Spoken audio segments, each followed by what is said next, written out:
اس کے بعد حضرت حسن کی خلافت ہوئی 6 مہینے.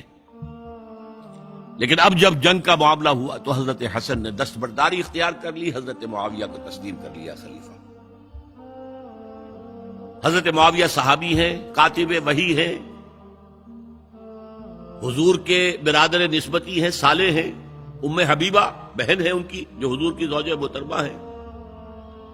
ان کا مقام بہت بلند ہے، لیکن ہم انہیں خلفائے راشدین میں شامل نہیں کرتے، اس لیے کہ ان کا جو خلافت کو اختیار کرنا یا حکومت اختیار کرنا یہ قبائلی عصبیت کی بنیاد پر تھا، باہمی مشورے کی بنیاد پر نہیں تھا.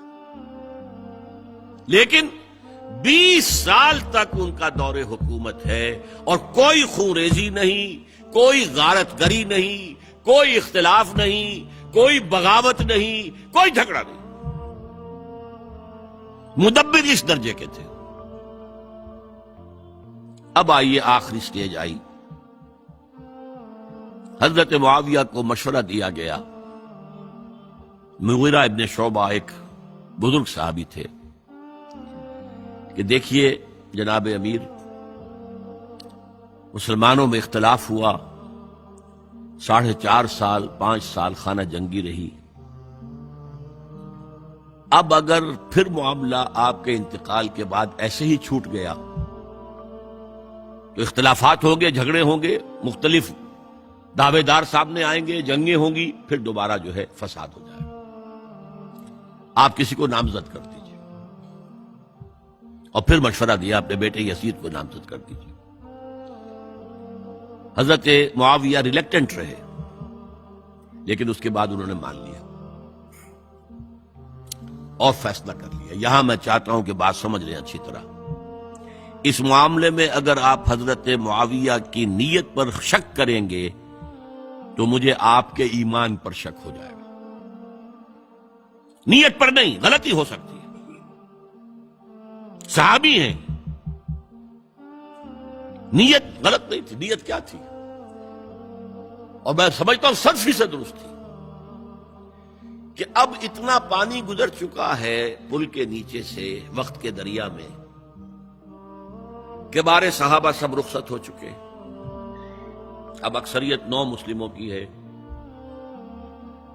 عصبیتیں بھی ہیں، قبائلی عصبیتیں ختم تو نہیں ہوئی. لہذا جب تک کوئی قبائلی عصبیت پیچھے نہیں ہوگی حکومت کے، حکومت نہیں چل سکے گی.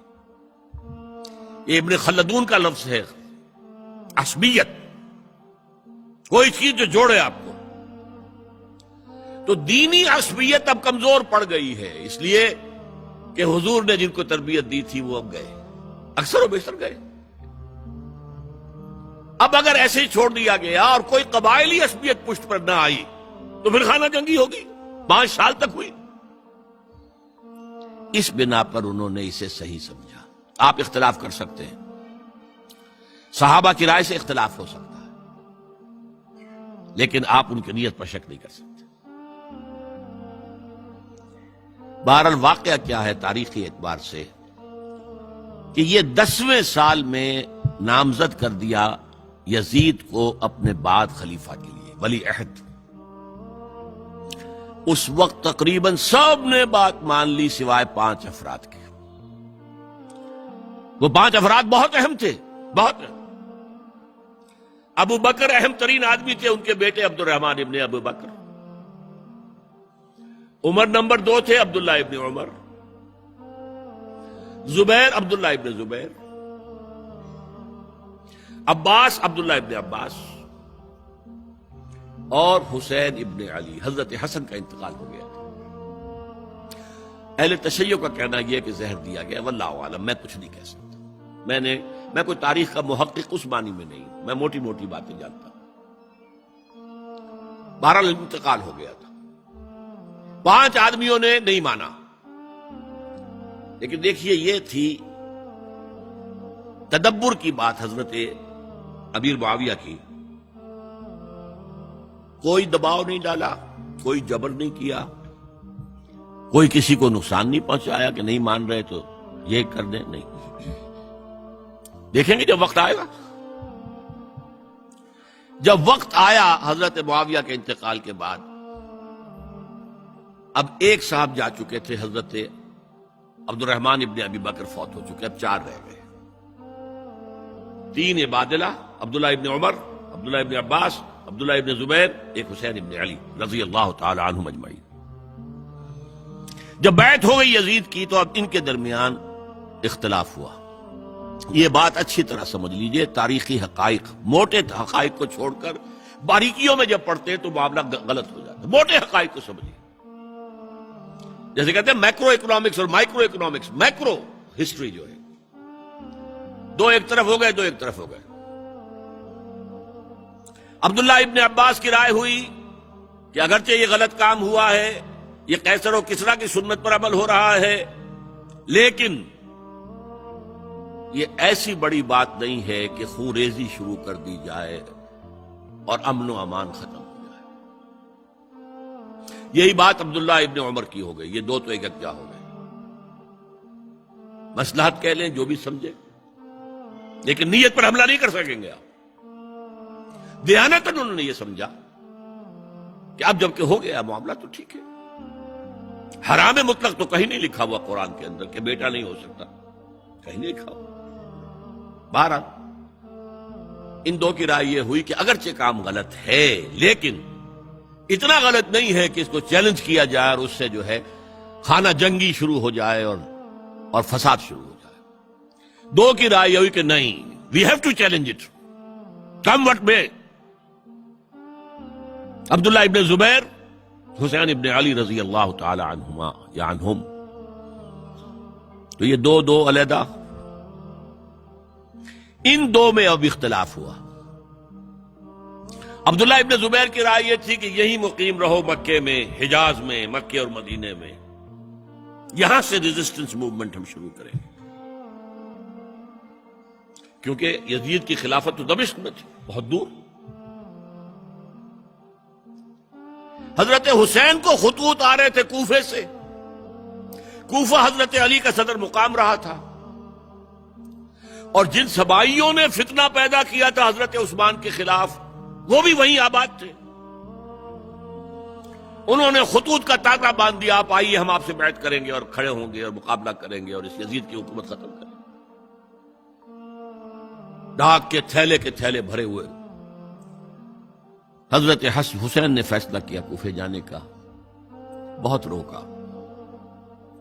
عبداللہ ابن عباس بہت ان سے بزرگ تھے عمر میں، اور ویسے بھی ایک اعتبار سے نانا تھے، ایک اعتبار سے پڑدادا تھے۔ حضرت عبداللہ ابن عباس حضور کے چچا زاد بھائی تھے، تو نانا ہو گئے کہ نہیں؟ حضور نانا تھے کہ نہیں؟ اور حضور کے چچا تھے حضرت عباس، ان کے بیٹے ہیں۔ تو اس اعتبار سے حضرت علی رضی اللہ تعالیٰ عنہ کے کیا ہو گئے؟ چچا۔ بہرحال میں کچھ گڑبڑ کر رہا ہوں اس وقت۔ وہ دوڑتے جا رہے تھے کہ حسین خدا کے لیے مت جاؤ، خدا کے لیے مت جاؤ، یہ کوفی تمہارا ساتھ نہیں دیں گے، الکوفی لا یوفی، کوفی وفا نہیں کرتا وعدہ، اور خدا کے لیے اگر جانا ہے اپنے گھر والوں کو یہاں چھوڑ جاؤ۔ بس حضرت حسین پر رضی اللہ تعالی عنہ جو ایک کیفیت تھی، انہوں نے سب باتوں کو نظر انداز کیا۔ وہاں ہزاروں لوگوں نے مسلم بن عقیل جو حضرت حسین کے نمائندے کی حیثیت سے پہلے گئے تھے، ان کے ہاتھوں پر بیعت کیا، وہ خطوط آ رہے تو اور بھی بات پختہ ہو گئی۔ ابھی راستے ہی میں تھے کہ پتہ چلا کہ ابن زیاد گورنر بن کر آیا ہے، اور اس نے جو وہاں پر تشدد کیا ہے اور ڈنڈا برسایا ہے، سب بیعت توڑ کے گھروں میں چھپ گئے، اور مسلم بن عقیل جو ہیں وہ بے یار و مددگار شہید بھی کر دیے گئے۔ حضرت حسین نے ارادہ کیا کہ واپس ہو جائے مدینے کی طرف۔ اب مسلم بن عقیل کے بیٹے جو ہیں، وہ عرب کی ایک غیرت ہے، ایک آنر جسے آج کل کہتے ہیں، ہم اپنے باپ کا بدلہ لیے بغیر نہیں جائیں گے۔ اور حضرت حسین کی شرافت اور مروت، یہ لوگ میرے ساتھ آئے تھے نا، میرا ساتھ دے رہے تھے، اب میں ان کا ساتھ کیسے چھوڑوں؟ بہرحال وہ حادثہ فاجعہ ہو کر رہا، اور اس میں سب سے بڑا سبب جو بنا ہے وہ میں چاہتا ہوں جس کی طرف کسی کی نگاہ نہیں گئی۔ افسوس یہ ہے کہ میرا اس پر جو کتابچہ ہے سانحہ کربلا وہ آؤٹ آف پرنٹ تھا. کوشش تھی کہ آج یہاں وہ پیش کیا جاتا. مختصر ترین، لیکن آپ دیکھیں گے کہ کلیئر ہو جاتی ہے ہسٹری. 2 کتابچے ہیں.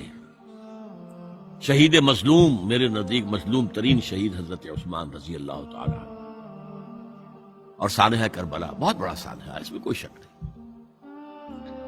حضرت حسین کے صبر اور مثابرت اور استقلال اور شجاعت یہ مثالی ہیں تاریخ کے اندر. اپنے سامنے جو ہے اپنے ایک ایک کر کے چراغ گل ہو رہے ہیں. خاندان سارا ختم ہو رہا ہے. شیرخوار بچے شہید ہو رہے ہیں. وہ تو ایک بچہ بیمار تھا، حضرت علی بن حسین زین العابدین رحمت اللہ علیہ، وہ بچا ہے. لیکن اصل میں شرافت اور مروت جو ہے وہ بسا اوقات اپنی شرافت کی وجہ سے مار کھا جاتی ہے. حضرت حسین سے میرے نزدیک یہ ایک اسٹریٹجک مسٹیک ہوئی کہ جب کوفیوں کا لشکر سامنے تھا تو وہاں کھڑے ہو کر ایک ایک کا نام لے گا، فلاں ابن فلاں کیا تم نے مجھے خط نہیں لکھا تھا؟ اے فلاں ابن فلاں کیا تم نے مجھے خط نہیں لکھا تھا؟ سب کے راز فاش کر رہے ہیں. اور دیکھو یہ میرے پاس یہ تھیلے بھرے ہوئے تمہارے خطوں کے موجود ہیں، تم نے مجھے بلایا اور میں آیا. یہ بات تھی جس کی بنا پر اب ان کے لیے کوئی چارہ نہیں تھا کہ انہیں شہید کر دیں، ورنہ تو یہ ہمارا بھانڈا پھوڑ دیں گے جا کر یزید کے پاس، تو ہماری کھالیں کھنچ جائیں گی. یہی وجہ ہے کہ حضرت حسین نے 3 آفرز کی. مجھے واپس مدینے جانے دو، نہیں. مجھے یزید کے پاس جانے دو، نہیں. مجھے کہیں اسلامی سرحد پر بھیج دو، میں وہاں پر کافروں سے جنگ کرتے ہوئے زندگی ختم کر لوں گا، نہیں. ہیئر اینڈ ناؤ بیٹھ کرو. یہ حضرت حسین کی شرافت، غیرت، حمیت، مروت اس کے خلاف تھا. لہذا انہیں شہید کیا گیا اور پھر خیموں کو آگ لگائی گئی. یہ نوٹ کیجئے کیوں لگائی گئی. اگر تو یہ غصے اور انتقام میں اور وینجینس میں ہوتا تو حضرت علی بن حسین زین العابدین کو بھی شہید کرنا چاہیے تھا، نہیں کی. اگر یہ اس طرح کا معاملہ ہوتا تو خواتین کی بے حرمتی ہوتی، نہیں ہوئی. یہ خیمے کیوں جلائے؟ تاکہ وہ جو ایویڈنس ہے وہ ختم ہو جائے. ہمارے خلاف یہ جو ڈاکومنٹری پروف لیے پھر رہے ہیں، خیمے جلیں گے اور یہ تھیلے بھی جل جائیں گے اور یہ خود بھی جل جائیں گے اور ہم بچ جائیں گے. یہ ہے میرا تجزیہ. بہرحال اس میں کوئی شک نہیں کہ تاریخ انسانی کے عظیم حوادث میں سے وہ ہے، اور میرے نزدیک حضرت حسین رضی اللہ تعالیٰ عنہ کا اختلاف کر سکتا ہے، جو چاہے کرے. حضرت حسین سے اختلاف کرے اور اتفاق کرے حضرت عبداللہ ابن عمر، عبداللہ ابن عباس کے ساتھ، تب بھی ٹھیک ہے. اور اگر حضرت عبداللہ ابن عباس اور عبداللہ ابن عمر سے اتفاق کرے اور حضرت حسین ان سے اختلاف کرے، تب بھی شک ہے. معصوم کوئی نہیں. ہمارے نزدیک معصومیت خاصہ نبوت ہے. نبوت ختم ہوئی حضور پر، معصومیت ختم ہوئی. غلطی ہر ایک سے ہو سکتی ہے اور آپ رائے رکھ سکتے ہیں، لیکن کسی صحابی کی نیت پر حملہ نہیں کریں گے. صحابی کی نیت پر حملے کا مطلب کیا ہے کہ محمد صلی اللہ علیہ وسلم تزکیہ نفس نہیں کر پائے. یہ ریفلیکٹ کرے گی حضور کی اس پوری کی پوری جد و جہد پر کہ شخصیت سازی نہیں کر پائے محمد صلی اللہ علیہ وسلم. نہیں، معاذ اللہ ثم معاذ اللہ ثم معاذ اللہ. بہرحال یہ ہے تاریخ کے اعتبار سے ہمارے ہاں جو عظیم ترین ذی الحج کے مہینے میں حضرت عثمان شہید ہوئے تھے. 28 ذی الحج کو حضرت عمر پر حملہ ہوا تھا. 1 محرم کو ان کی شہادت ہوئی تھی. 10 محرم کو یہ سانحہ کربلا پیش آیا تھا. یہ ہماری اس ابتدائی تاریخ کے اہم لینڈ مارکس ہیں جنہیں ہم شہادت کے نام سے جانتے ہیں. لیکن میں اب پھر دوبارہ کہوں گا، یہ اللہ کی راہ میں قتل ہوئے ہیں. وَلَا تَقُولُوا لِمَنْ يُقْتَلُ فِي سَبِيلِ اللَّهِ أَمْوَاتٌ بَلْ أَحْيَاءٌ وَلَكِنْ لَا تَشْعُرُونَ. ولا تحسبن الذین قتلوا فی سبیل اللہ امواتا بل احیاء عند ربہم یرزقون، لیکن وہ شہادت علی الناس کی ذمہ داری جو مجھ پر اور آپ پر ہے، حضرت حسین کو یاد کر لیں، حضرت عثمان کو یاد کر لیں، ان کے لیے کوئی رنج اور غم کا اظہار کر لیں، اس سے کچھ حاصل نہیں ہے۔ حاصل تو یہ ہے کہ شہادت علی الناس کی تیاری کیجئے، اپنی ذاتی زندگی میں آج سے گواہی دیجئے اللہ کے بندے ہونے کی، اپنے عمل میں، اپنے قول میں، اور کوشش کیجئے کہ مل جل کر اس ملک کے اندر وہ نظام برپا کریں کہ جو شہادت علی الناس دین حق کے ایک کامل نمونے کے طور پر دنیا پر حجت قائم کر دے کہ دیکھ لو اپنی آنکھوں سے، یہ ہے وہ دین حق جو محمد لے کر آئے تھے۔ اللہ تعالیٰ مجھے اور آپ کو اس کی توفیق عطا فرمائے۔ یا رب فاجمعنی بكل الصحب والأحباب واكتب لنا أن ندخل الجنات بالريان۔